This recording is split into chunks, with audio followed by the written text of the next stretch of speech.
Hi guys! So if you know me recently, you know that my two favorite things in this entire world is mitski and Life is Strange. So for today's video, I'm going to combine them both and make a Life is Strange characters. Giving Life is Strange characters mitski songs. Okay, so we're gonna start with Max. She's the main character. She's, the one and only Max Caulfield. If you know Life is Strange, you know Max Caulfield. For Max, I gave her I Will.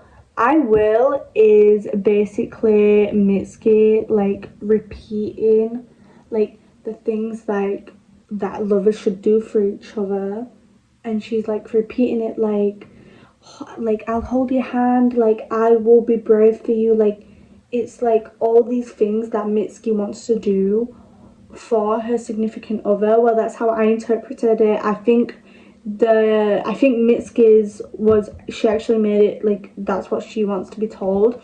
But for the sake of Max, I'm saying like this is what Mitski's saying to like her significant other. Max has done so much for Chloe, like every single thing she has done in the entire like thing has been for Chloe, and we're not out of the tunnel, but I bet there's an end. So this is, to me, like it represents and it can attach to Max's character because she has done all these things, and which is like the tunnel, and she thinks that there's an end, which is like the end result of Chloe's life being better. Like that's what she thinks she's doing. And the hold my hand, like it'll be over soon type thing is like, even when like Chloe was like going through it, or like Chloe, even when like they had a fight, Chloe and Max was constantly like doing things to better each other's life. Like Max went through so much just to make Chloe's life like even here. Okay, the next song I'm giving Max is Last Words of a Shooting Star. I wasn't gonna put this in actually, and then like once I like started like putting like little bits and pieces of the lyrics and Max together, I was like, this song is so her. I feel like the title's her as well. Last Words of a Shooting Star, like that sounds like something Max would write. So here are some lyrics what I feel like would resonate with Max. You'll never know how I'd stared in that dark room with no thoughts. So like easily mine goes to like the dark room, and like that like extremely traumatic moment. Like if you think about it, that didn't really exist. Like nobody else has that memory besides her. That's what she's saying, like nobody knows like all that she went through, and nobody knows like what happened in an alternate reality. Like even not even representing the dark room, like Chloe in the alternate timeline, like nobody knows that had happened, and she feels like she can't tell anyone. Like, does that make sense? I feel like that relates to her, because I feel like she feels like no, she can't tell anybody about like what she went through. I always feel like I always want her to die clean and pretty. Like she always wants to like make sure like she feels good, and like she's like a perfectionist basically. Like so I feel like that would resonate with her, but like I'm not 100% sure. I feel like that's just something what feels Max. But I just can't really describe it. This turbulence wasn't forecasted. That could mean so many things, because like everything in Max's like timeline was not forecasted. Like she couldn't have like predicted it. Like nobody could have. Everything what had happened in Life is Strange 1 was not expected. So like this turbulence and all these problems, it wasn't forecasted. She just thought she would be a normal photography student. She didn't think like she'd have all these responsibilities. Special mention is Nobody by Mitski, because obviously she's an INFP for one, and that's like an INFP like song. And also the like, my god, I'm so lonely, like her sitting under the tree being like, this is what it's like to be alone and lonely at the same time. She's just very Nobody by Mitski. I love her so much. A special mention is Wife, and it's like, for if I'm not yours, then what am I? Meaning like Chloe gave her like 99% of the meaning, and I feel like if you chose like the Arcadia Bay thing where you like save Arcadia Bay, I feel like she goes through that. Like she like doesn't know who she is without Chloe, and like she's trying to figure out how to live without like the person who was like the biggest part of her life. So that's very sad, but it's something to think about. Okay, now we're on with Chloe. Chloe is so easy to put mitski songs because she has the most issues. You know, like everyone's left her, she's had death, she's grieving like a lot. So I feel like mitski is very easy to attach to Chloe, and that sounds awful. The biggest song that is her is Humpty. I didn't really listen to Humpty that much until I saw like the meaning, because I was searching up meanings for this video, and I was like, that is so Chloe once I listened to it. So basically it's mitski saying like, oh, I'm trying like to pick up these eggshells, but like they're too hard, like I'm trying, like, but it's like everything. I feel like that's very much like she tries to put her life together so much, and it keeps like falling apart no matter how much she tries. So like the eggshells and the egg smashing could represent like all the bad things in her life, like William, Max leaving, Rachel going missing, you know, and like she tries to pick them up, but she's physically unable to pick them up and like finish picking up all these eggshells, because like so much shit has happened to her that like she literally is physically unable to. It's smooth, it's steady, it's all I need, which is a mitski, which is a lyric from Humpty. It could mean like she's like trying to like find like the steadiness and like the thing in her life, but she can't find it, and like that's all she wants. She just wants like steadiness and she wants happiness, but like she cannot find it in anything, and anything what she does find it in gets destroyed. I broke our belongings. That is so clever, because she literally did that. She literally broke some belongings in the junkyard when she got mad. So I feel like that could also be like she has like little to no control over her emotions. And then also like more on the eggshell reference, it could be like how she feels like she ruins everything, and like the eggshells could be like everything what she's like ruined, and like she's ruined them so bad that she literally can't pick them up. Like eggshells are so Chloe, and I will not elaborate further. The next song is Class of 2013. So we know she has mother issues, right? But Class of 2013 represents her mother issues.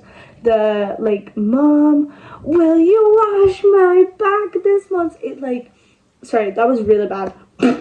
She says to Joyce like she still feels like she needs her. Like that represents like her still needing her mom. Like Chloe still needs Joyce, although she doesn't act like it. Chloe literally, you know, she needs her, and she needs her mom, and like she feels like the second option to David. She feels like Joyce chose David over her own daughter, and she feels like she misses like who she thought her mother was. She just wants to feel like she's loved by her mom again. So that's Chloe. These took me so long to write down and like to like piece all together, and it's taken like 5 minutes to talk about them. Okay, now I know I said this about Chloe, but Rachel is the mitskiest of the mitski. Like if we had like a pyramid of like mitski, Rachel would be on the top of the pyramid, which is a Dance Moms reference. I'm sorry, I literally just watched a clip on TikTok. Burning Hill, for obvious reasons, because mitski literally says she is a forest fire, and Rachel started a forest fire, so we have that like metaphor, even though she literally started a forest fire. But other like things like relate to her too, like for you have a way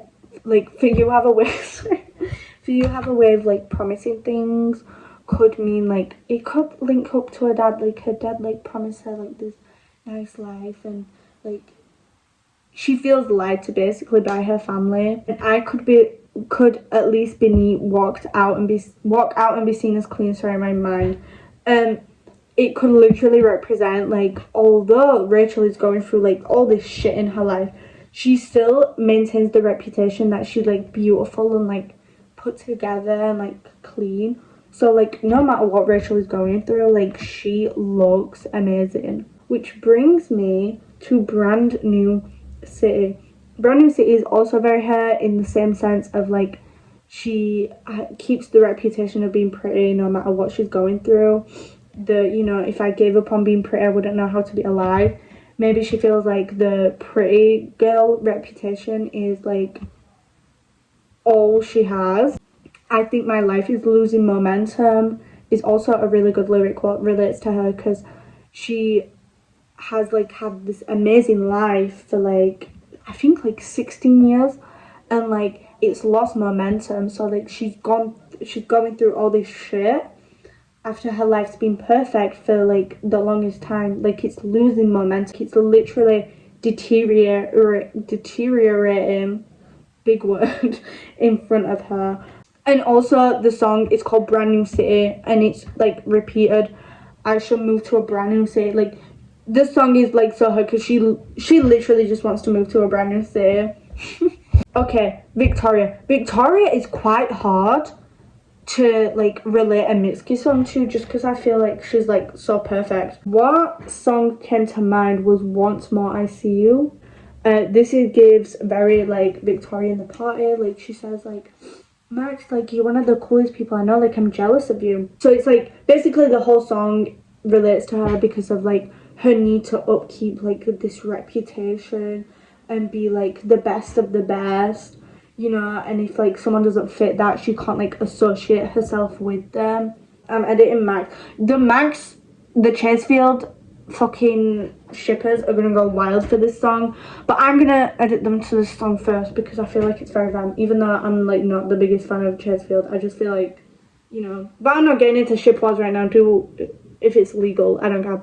Okay, Pink in the Night, not because of like how metaphorical it is, because I feel like she literally glows pink in the night.